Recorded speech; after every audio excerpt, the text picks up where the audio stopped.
Hi, I'm Danny Ramos, and welcome back to Hispanic SpeakOut TV. As you know, we've been on the air on Bright House Cable for 14 years, bringing you news pertinent to the Hispanic community. And I'm here with Governor Rick Scott, who's joined us today to talk about some of the issues that are happening in Florida. Welcome, Governor. How are you? It's great to be here. It's wonderful to have you here. Congratulations on your show. Well, thank you. 14 years? 14 years, and we do it at a school, Sanford Brown University, and it's done by students. Isn't that great? So yeah, and they get credit for the course, and then we take the finished product, which is edited here, and we take it over to Bright House, and they air it for us. That's great. So it's an all-win. Yep. It's fun to be with students, isn't it? It's great. It's great. It's great to be with young people, you know, because it's a very creative process, you know. And they're optimistic. And yeah. the nice thing about our state, there's jobs here. We have 270,000 job openings, so you can get jobs in our state. I know. Tell us a little bit about the job situation that's going on here, because the economy is said to be having some difficulty. So tell us how Florida is doing with the economy. The 4 years before I became governor, the state lost 832,000 jobs. Now, I grew up in a family that was very poor. I remember my father lost... Now, was that when Chris was governor, or was that going... Okay. Yeah. When Chris was governor, the state lost 832,000 jobs. Think about how many people were losing their house, their car. I remember my dad's face when he lost the only family car we have. So that was a big problem for a lot of families. But I came in with a plan to get us to 700,000 jobs over 7 years. In 3 years and 4 months, we've added 600,000 jobs. We have 270,000 job openings in the state right now. We have more companies all the time growing here, expanding here, moving here. Some big companies like Amazon and Hertz and Northrop Grumman, Verizon, AT&T, Lockheed Martin. So it's exciting what's going on. People. A lot of people are coming to our state. A lot of people from Puerto Rico are coming to our state, which is fun. And what about small jobs, a small business owner? You know, they're going through a lot of trauma now. Sure. What's the state doing to help the small business owner? Right. Well, according to the Florida Chamber, 80% of the jobs in our state are with small businesses. So what we've done, we've cut taxes 40 times. We've cut nearly 3,000 regulations. And this is all within your administration, these cuts? Just in the last 3 years, we've cut taxes 40 times. Just this year, we cut $500 million of taxes. $400 million of that was a tax that Charlie Crist increased when you register a motor vehicle. We've also cut nearly 3,000 regulations. We've streamlined the permitting. So if you're a small business, it's easier for you to succeed. Under Crist, the state lost 28,000 small businesses closed their doors. Now we have people growing, and we still have work to do. I have a plan that I'm working on right now for small businesses. One is, did you know that Charles Lindbergh crossed the Atlantic in 1927 to get a prize? You know that? Yeah. He did, $25,000. I want to do some prizes for things that are important to us. Water quality, water supply. Somebody can solve these big problems for our state, they're going to get a prize. I want to have business plan competitions at our state colleges and our universities. So we recruit more small businesses and more people that want to invest in those small businesses. I want to cut their fees some more. I want to do more global trade. We've made over a $640 million investment in our ports. And now what's happening is manufacturers are moving here. We have more global trade. We should be the capital for trade. And under Crist, the state lost 150,000 trade jobs. We've added 120,000 trade jobs. That's great. Let's jump to the concept of education. That's a big priority for Hispanics. So where are we? I know that Florida was in terrible condition previously when it came to our position of education in the United States. I think we were one of the, I don't remember the exact number, but we were at the back end of education in the United States. We're not now. Okay. So here's where we are. We've increased the funding $1 billion a year, $1 billion a year, this year over $300 million increase. This is the highest funding for K-12 education in the history of the state. Our fourth graders are #2 in the world in reading, #2 in the world.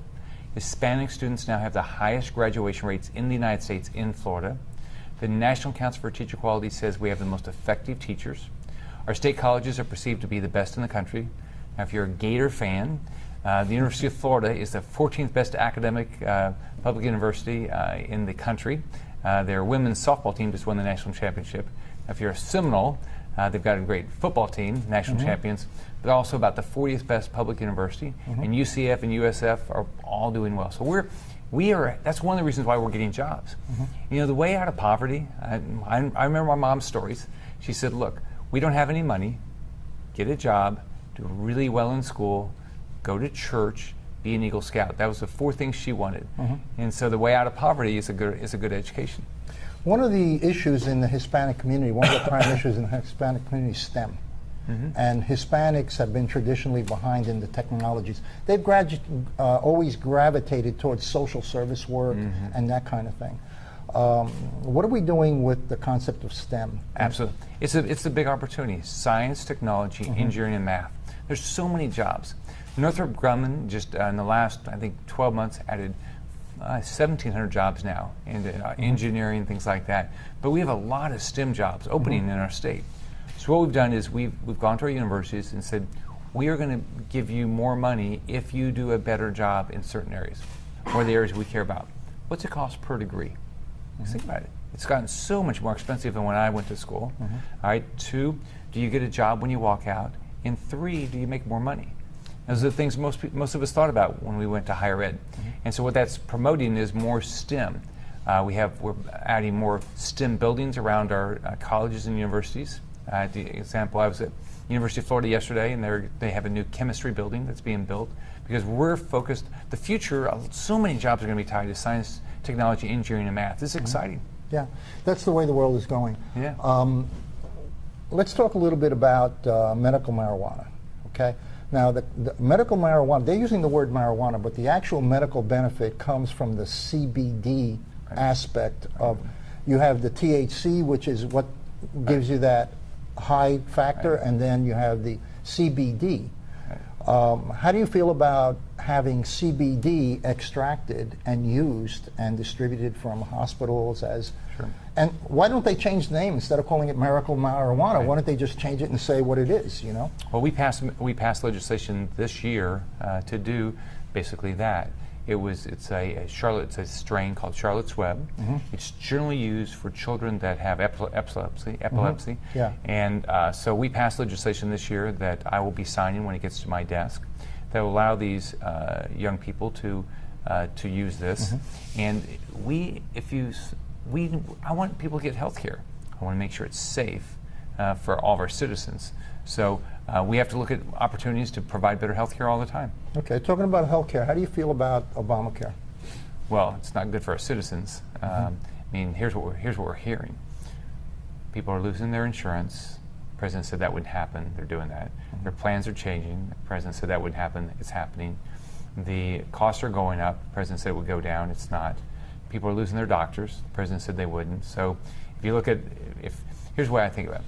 For you or your family, your health care is getting worse. It's more expensive. It's getting harder to get a doctor. They're rating Medicare Advantage. Our citizens have paid in for Medicare. They're rating Medicare Advantage to pay for Obamacare. On top of that, we're putting our companies at an economic disadvantage to a company in another country where they don't have to comply with something like this. And why should the government be telling us what we need to buy? I mean, we should be able to buy what we want to buy, not what they want us to buy.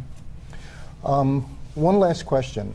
There seems to be a lot of major Fortune 5s leaving the United States.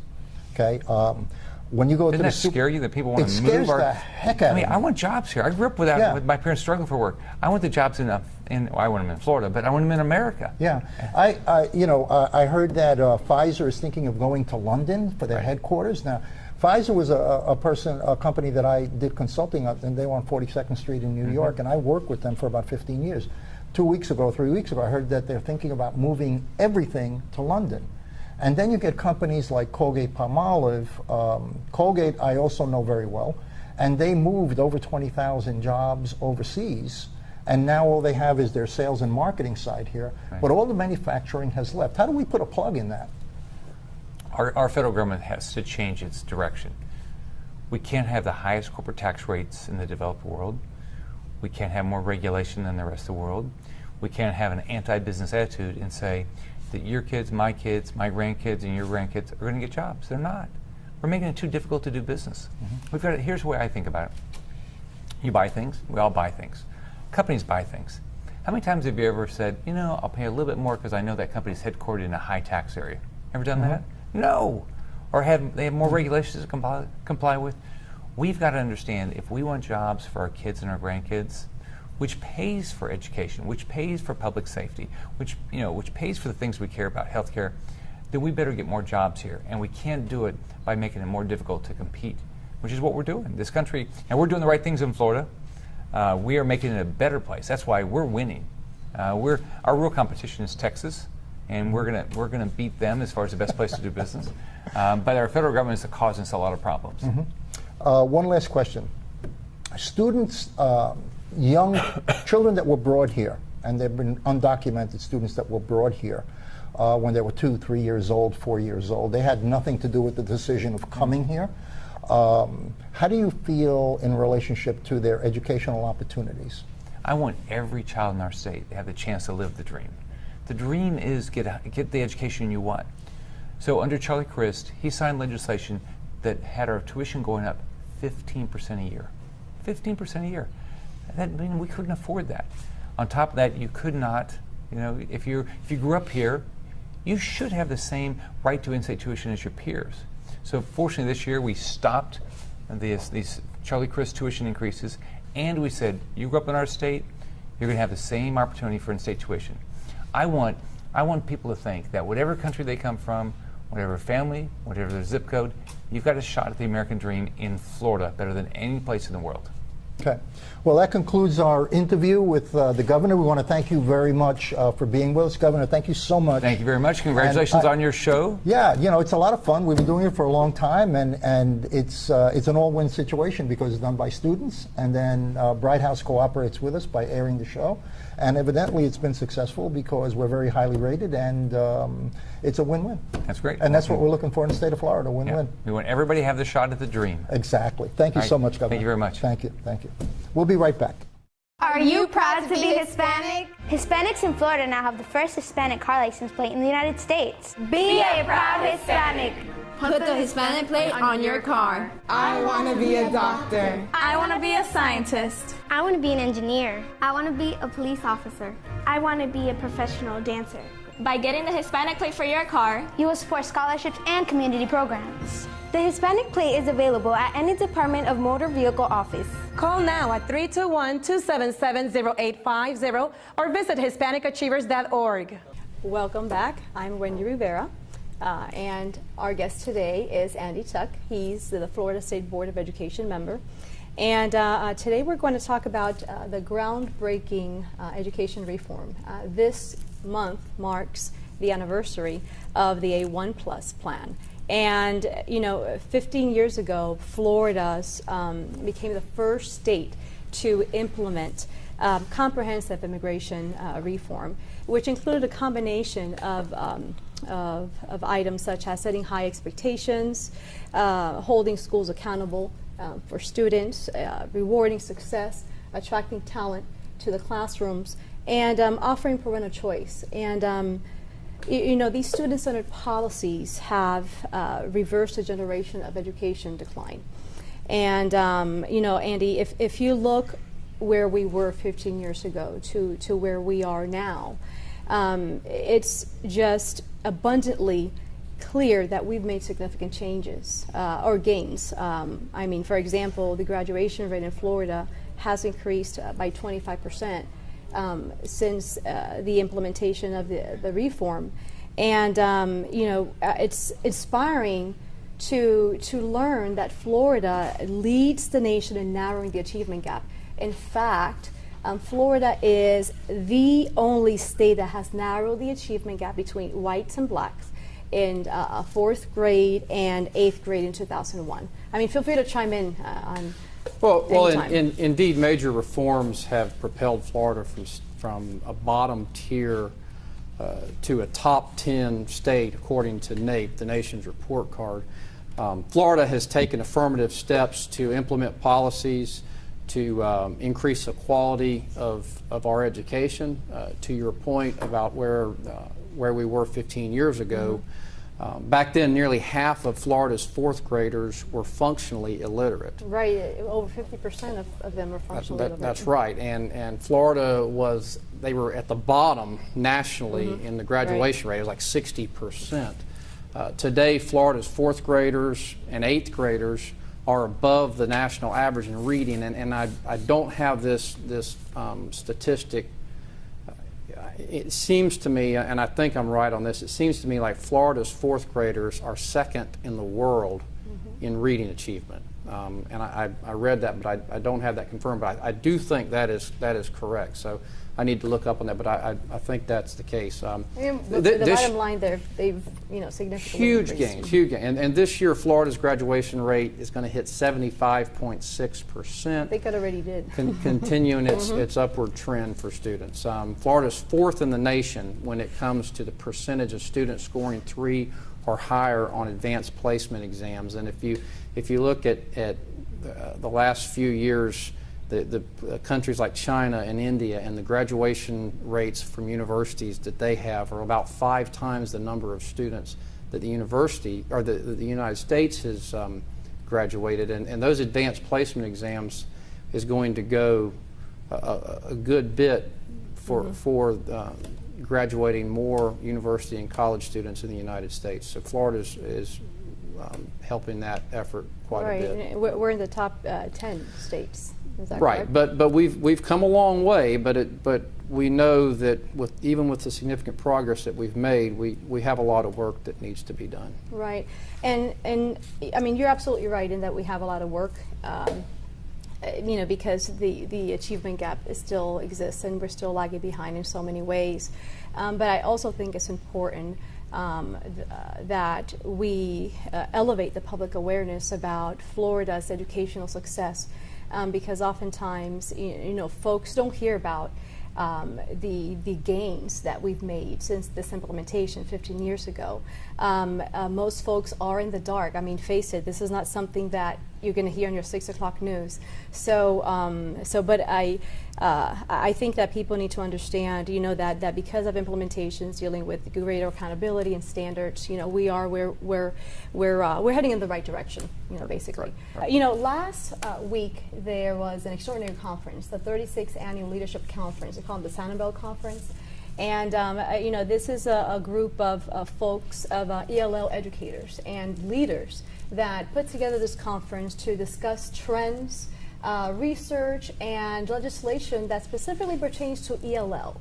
And one of the highlights of the conference dealt with the ELL standards that was decided at a recent State of Florida board meeting. Can you just chime in on that? Yeah. We approved the new ELL standards at the board meeting on Tuesday of last week, and after significant public feedback about the English language proficiency standards, the Board of Education approved to select standards from the World Class Instructional Design and Assessment, also known as WIDA. Granted, it didn't happen overnight. The process took some time because standards needed to be aligned to the Florida standards, which means they must indicate what ELL students must know and be able to do at each grade level and proficiency level.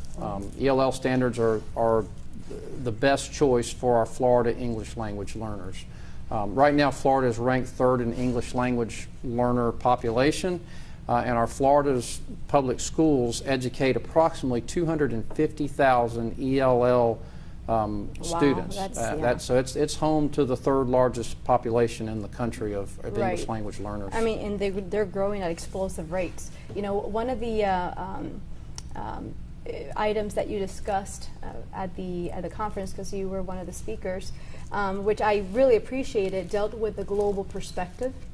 And then you succinctly highlighted the importance of Florida standards, even for the ELL kids. And so, for so long, we haven't produced equal access to this quality education. Do you think that now we're moving in the right direction? I think we are, and I think one of the things that we saw at the last legislative session was the in-state tuition bill that was put forth by Senator Latvala for undocumented immigrants.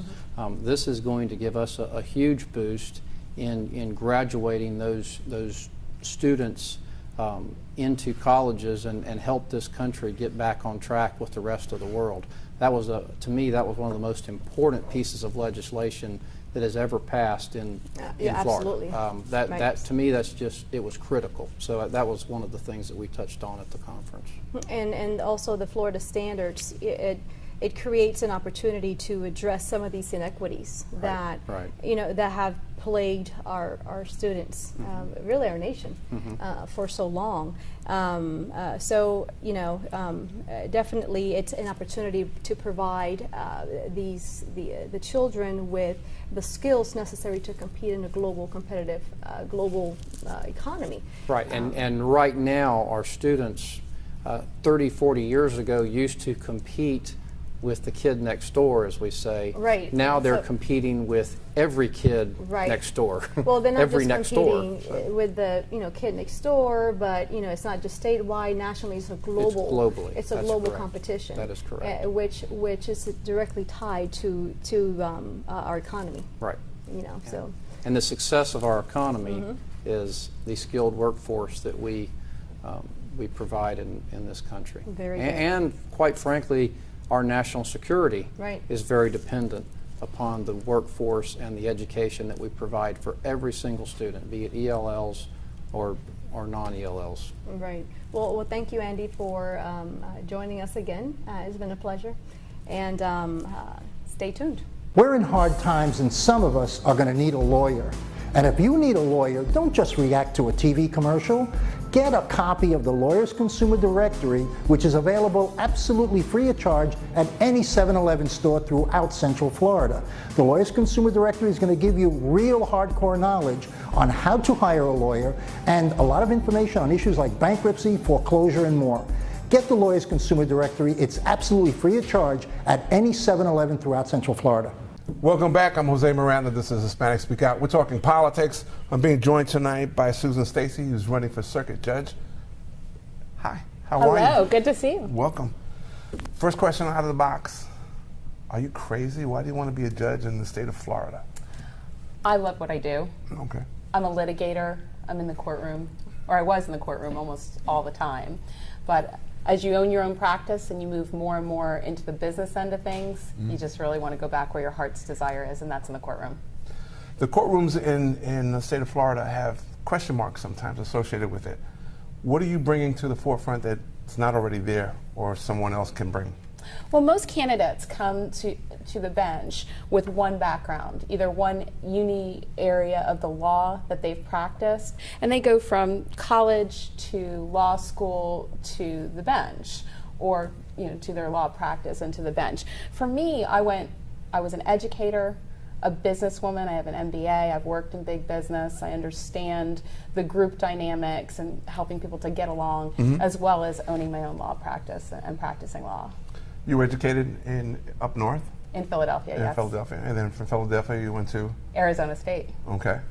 And then you moseyed down here to Florida? Yes, sir. Okay.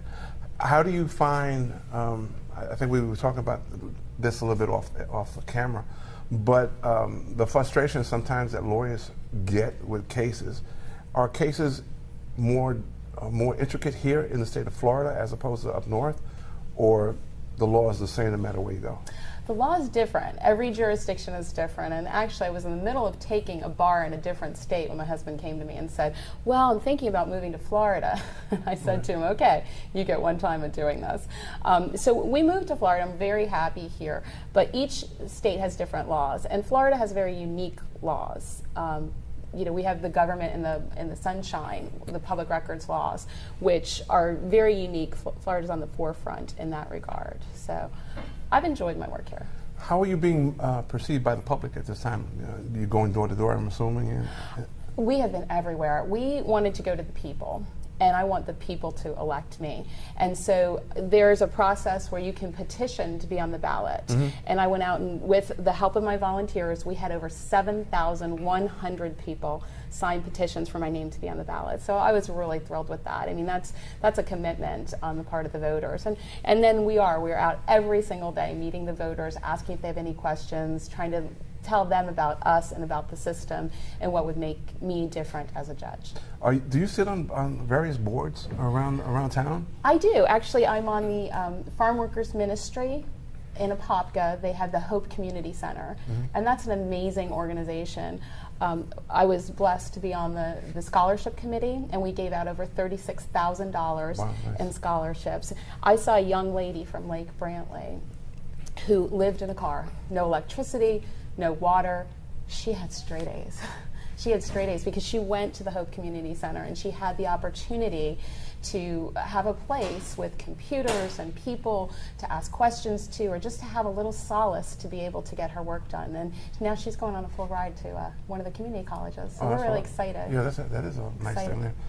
As a lawyer, a potential judge, yes, sir. I know you're not allowed to pick sides or pick directional things, but do you feel that the law should be open to all the citizens, or just to a select few, or to the most smart people among us, as opposed to anybody else?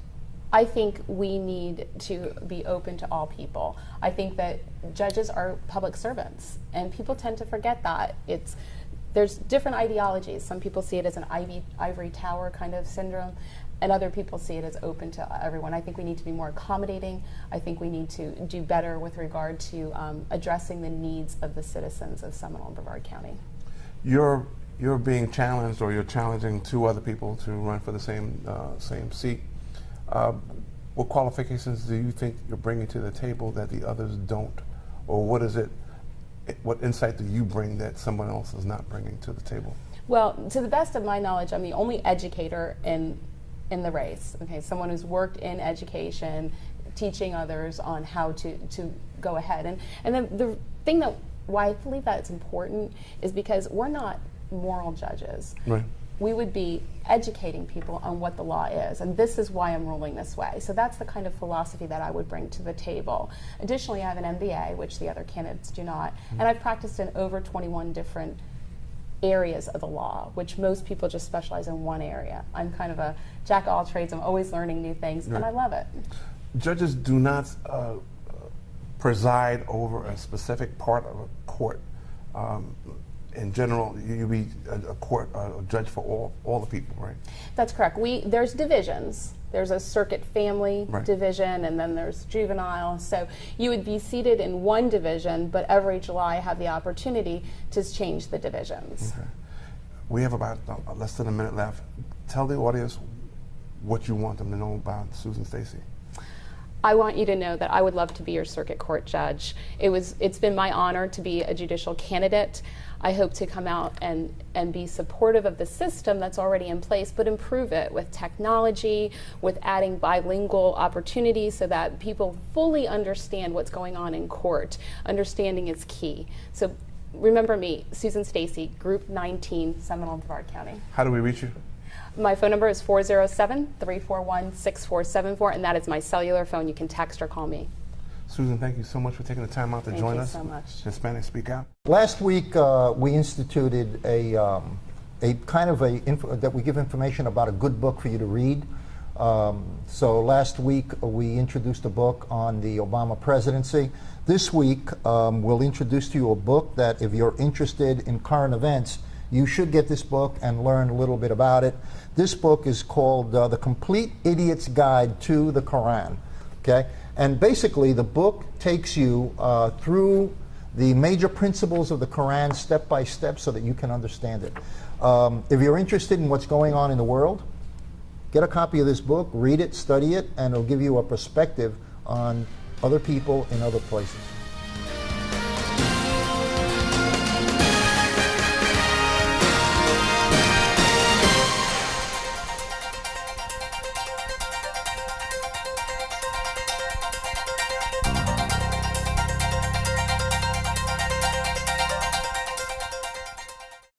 Before I became a graphic designer, I thought I only needed to master the software. The computer can only do so much. But at Sanford Brown, Ms. McCarthy helped me develop my eye for design. She even shared her own professional experiences. The adventures of a real-life graphic designer. Prepare for your future career as a graphic designer at Sanford Brown College. Call 877-918-6444 now for your Career Builder Career Guide. That's 877-918-6444.